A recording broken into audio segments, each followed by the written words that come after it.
عن ابی ہریرہ رضی اللہ تعالیٰ عنہ قال قال رسول اللہ صلی اللہ علیہ وسلم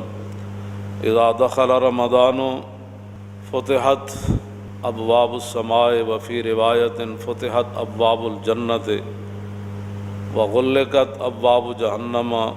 وسلسلت الشیاطین وفی روایت فتحت ابواب الرحمہ۔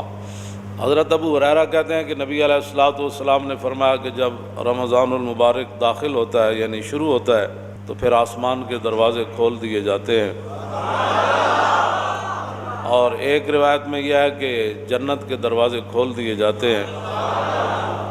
اور جہنم کے دروازے بند کر دیے جاتے ہیں، وسلسلت الشیاطین اور شیطانوں کو جکڑ دیا جاتا ہے، اور ایک روایت میں یہ ہے کہ رحمت کے دروازے کھول دیے جاتے ہیں۔ عن سہل بن سعد قال قال رسول اللہ صلی اللہ تعالی علیہ وسلم فی الجنت ثمانیۃ ابواب منہا باب یسمی الریان لا يدخلہ الا الصائمون۔ نبی علیہ الصلوۃ والسلام نے فرمایا جنت کے 8 دروازے ہیں،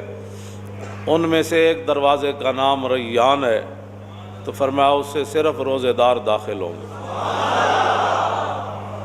عن ابی ہریرہ رضی اللہ تعالیٰ عنہ قال قال رسول اللہ صلی اللہ تعالیٰ علیہ وسلم